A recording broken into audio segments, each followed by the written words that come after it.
बिल्कुल, आज commodity market में सबसे पहले नॉन एग्री कमोडिटीज पर फोकस करेंगे और सबसे पहले जीरा 23,800 के पास कारोबार करता हुआ निचले स्तरों से थोड़ा सा सुधार यहां पर दिखा है, तो जीरे के भाव अभी 23,800 के करीब। इसी के साथ धनिया यहां पर पिछले कुछ दिनों से दायरे में कारोबार दिखा है, आज भी वो ट्रेंड कंटिन्यू होता हुआ नजर आया 7,200 के आसपास। हल्दी की बात करें तो 12,800 के ऊपर निचले स्तरों से अच्छी खासी रिकवरी हल्दी के भाव में पिछले कुछ दिनों में दिखी है। ग्वारगम और ग्वारसीड इस पर भी फोकस करेंगे। सबसे पहले ग्वारगम 10,500 के पास कमजोरी का रुख यहां पर आज भी कंटिन्यू होता हुआ नजर आया। ग्वारसीड की बात करें तो 5,200 के नीचे आवक बढ़ने से कीमतों पर थोड़ा सा असर पिछले कुछ दिनों में दिखा है। इसी के साथ कैस्टर सीड इसकी बात करते हैं, 6,500 तक कैस्टर सीड फिसलता हुआ मुनाफा वसूली पिछले कुछ दिनों में दिखी थी, आज वो बढ़ती हुई नजर आई। इसी के साथ पीली मटर की बात करेंगे, 3,700 के ऊपर जाता हुआ मटर यहां पर तेजी फिर से एक बार लौटी है, तो इस पर भी अपनी नजर रखें। कपास और कपास खली पर फोकस करें तो कपास 1550 के नीचे फिसलता हुआ 1550 के नीचे, और आइस कॉटन यहां पर भी 70 सेंट के नीचे, तो थोड़ी सी गिरावट दिखी है। कपास खली 2,975 रुपये के आसपास, और कॉटन वॉश ऑयल यहां पर बात करें तो तेजी के बाद थोड़ी सी मुनाफा वसूली यहां पर दिखी है 1240 के पास। लेकिन एग्री और नॉन एग्री दोनों ही कमोडिटीज पर विस्तार में चर्चा करने के लिए अब हमारे साथ ट्रेड बुल सिक्योरिटीज के भाविक पटेल जुड़ चुके हैं।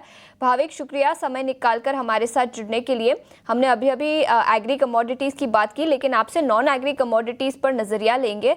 ग्लोबल जियोपॉलिटिकल टेंशंस के चलते काफी वॉलेटिलिटी दिखी है, लेकिन सोने चांदी में पिछले 1-2 दिनों में थोड़ी सी मुनाफा वसूली दिखी है, क्या राय होगी आपकी? Good morning. आई थिंक आज के दिन सोने और चांदी दोनों में हम बहुत वॉलेटिलिटी एक्सपेक्ट कर सकते हैं, क्योंकि आज जो यूएस की इलेक्शन है सबके ऊपर नजर रहेगी। आई थिंक वो आज मेजर आई थिंक पॉइंट रहेगा इन्फ्लुएंस के लिए, प्राइसेस के लिए। तो आज जो भी ट्रेड करे गोल्ड और सिल्वर में, तो आई थिंक मेक श्योर कि आपके जो कैपिटल है वो आप सेव कीजिए और स्ट्रिक्ट स्टॉप लॉस से कीजिए। ऑल्दो गोल्ड और सिल्वर दोनों वीक खुले हैं, बट गोल्ड अभी भी मुझे लग रहा है कि जब तक इलेक्शन रिजल्ट नहीं आता है तब तक हमें मेजर करेक्शन नहीं देखने को मिल सकता है। आई थिंक इलेक्शन के बाद ही मेजर करेक्शन देखने को मिल सकता है। तो आज के दिन गोल्ड में अभी भी मैं पॉजिटिव है कि जहां पे दिसंबर कॉन्ट्रैक्ट अराउंड 78,200 के करीब बाय कर सकते हैं, 78,800 के टारगेट के लिए, और 78,000 का स्टॉप लॉस रख सकते हैं। बट चांदी की बात करें तो चांदी में आज मुझे मुनाफा वसूली दिख रही है बेस मेटल्स के चलते हुए, कि जहां पे वहां पे भी थोड़ा करेक्शन है। तो चांदी आई थिंक थोड़ा वीक लग रही है, तो चांदी बेच के चल सकते हैं 94,400 के करीब, 93,200 के टारगेट के लिए, और इंट्राडे स्टॉप लॉस रहेगा 95,000 का। बिल्कुल, तो सोने पर खरीदारी की राय, लेकिन चांदी पर बिकवाली की राय इस लेवल्स पर दी जा रही है। लेकिन भाविक, आपसे पूछना चाहूंगी, यूएस इलेक्शंस के ट्रिगर 2-3 दिन में खत्म होते हुए नजर आएंगे, दूसरे अब कौन से बड़े ट्रिगर्स होंगे प्रेशियस मेटल्स के लिए? देखिए, वेडनेसडे और थर्सडे हम देख रहे हैं कि यूएस की एफओएमसी की मीट है, कि जहां पे एक्सपेक्टेशन है कि 25 बेसिस पॉइंट रेट कट हो सकते हैं।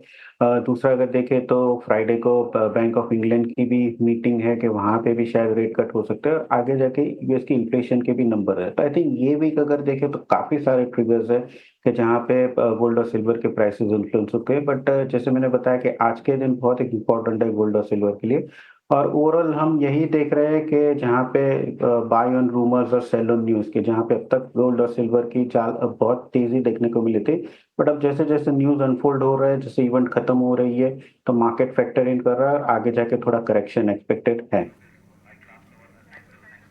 बिल्कुल, शुक्रिया समय निकालकर हमारे साथ जुड़ने के लिए और कमोडिटी मार्केट पर आपकी रणनीति बताने के लिए। एक